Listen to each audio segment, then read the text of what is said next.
one of its Dreamliner planes, operated by Air India, crashed, killing 260 people. This is the latest strike seen by the company. Last year, 33,000 workers walked off the job for nearly 8 weeks. Just weeks after that strike ended, the company announced a $3.8 billion quarterly loss. Turning now to the search for an Army veteran accused of killing 4 people in a Montana bar. Officials say that 45-year-old Michael Paul Brown fled the scene after opening fire with a rifle. They've shared this photo of him taken right after the shooting. He's wearing only, as you've seen this picture, black shorts. Brown is considered extremely dangerous.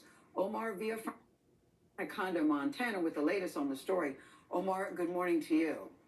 Good morning. The search for Brown is ongoing, and just behind me, that's where police blocked off the road. Just up the mountain is where they're focusing their search.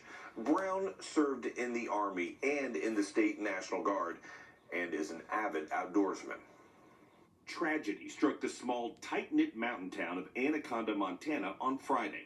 Police say 45-year-old Michael Brown walked into the Owl Bar around 10:30 in the morning and shot and killed 4 people.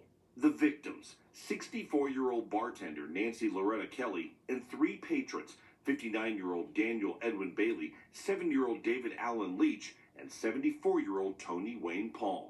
From what I have gathered, it sounds like he was a regular at this establishment. He literally lived next door. I think it's likely that he knew the bartender and these patrons, which makes this even more heinous. The Montana Department of Justice released this photo of the suspect they believe was taken after he left the scene. Gaunt, barefoot, and barely clothed. Officials say he then fled in a white pickup truck and was briefly pursued by law enforcement. There was some confusion because there were 2 white vehicles that were involved. There were some federal assets that were involved in that pursuit. I believe that was the last law enforcement contact. We spoke to some local residents who say they know the suspect and claim he has mental health issues. He would tell us stories that he's John Wick one day, or he was the president's right-hand man. Shane Charles was also friendly with one of the victims, bartender Nancy Kelly. Nancy was a fun, bubbly person, always happy, had a smile on her face, always the first to say hello, how's your day going? All of the victims were great people. Our community is suffering because they've lost some great people. A small army of officers is searching for Brown. In fact, they were using a helicopter last night around the mountain. There's a $7,500 reward for information that leads to his arrest. Omar, thank you. In Tennessee, another manhunt this morning. 2 men are under arrest accused of helping the suspect, a man accused of killing 4 members of the same family nearly a week ago. 28-year-old Austin Drummond is still on the run, considered armed and dangerous. Police say he killed the mother, father, grandmother, and uncle of a baby girl, then kidnapped the child before abandoning her in front of someone's home. Police say he knew the family. The 2 men arrested over the weekend are accused of helping Drummond after the killings. A weak jobs report rattled Wall Street last week, and so did the president's response. On Friday, he fired the messenger, the official who delivers the jobs report. He claims the whole thing is rigged against him. Weijia Jiang is at the White House. Weijia, good morning. Vlad, good morning to you. Good morning, everybody. That jobs report was released on the same day the Trump administration's reciprocal tariffs were announced. Businesses had long warned that the uncertainty related to tariffs could lead to downsizing and job cuts. But Trump has a different explanation for the numbers, a, quote, scam within the federal government. Late Sunday night, President Trump defended his decision to fire Erica McIntyre, the now former commissioner of the Bureau of Labor Statistics. Trump accused her without evidence of rigging the July jobs report. We'll be announcing a new statistician sometime over the next 3-4 days. We had no confidence. I mean, the numbers were ridiculous, what she announced. The economy added 73,000 jobs last month, which was fewer than expected.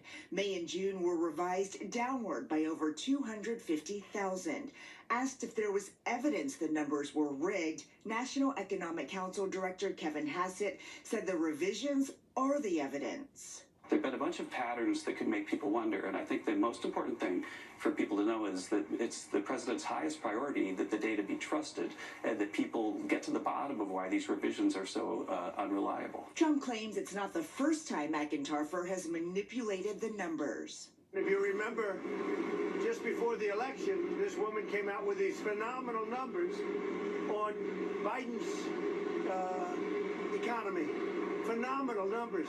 But the jobs report that came out 4 days before the 2024 presidential election was revised downward. It showed in August and September of 2024, 112,000 fewer jobs were created than initially reported. William Beach served as the head of the BLS during Trump's first term. He called his successor's firing totally groundless and a dangerous precedent, warning if any weak numbers are released by Trump's next pick. Everybody's going to think, well, it's not as bad as it probably really is, because they're going to suspect political influence. So this is damaging. This is not what we need to have. According to a Goldman Sachs analysis, the July jobs report had the largest revision since 1968. Changes to job reports, though, are common because the figures are based on estimates that are later updated as additional data comes in. Vlad. All right, Ouija, while we have you, let me ask you about this. The Trump administration is now investigating former special counsel Jack Smith. What do you know? That's right. CBS News confirmed over the weekend that Jack Smith, who was appointed in November 2022 and oversaw 2 federal prosecutions of Trump, is being investigated by the Office of the Special Counsel. At issue is whether Smith potentially violated the Hatch Act, a federal law which limits certain political activities of federal employees. Some of Trump's closest allies encouraged this move, while Democrats argue this is an attempt to turn the special counsel's office into a political weapon. Vlad. All right, Ouija Jang at the White House. Ouija, thank you. Overseas, a volcano in Russia erupted for the first time in at least 400 years. I want you to take a look at this plume of smoke rising from a peninsula in the country's far east. Now you can see ash soaring nearly 4 miles into the sky. Scientists say it could be related to the massive 8.8 earthquake that hit the region last week. The volcano is located in a nature preserve. Everyone nearby has been evacuated. It's really beautiful, Nate. Too bad it's so dangerous. I know, It's right? really pretty. Looks like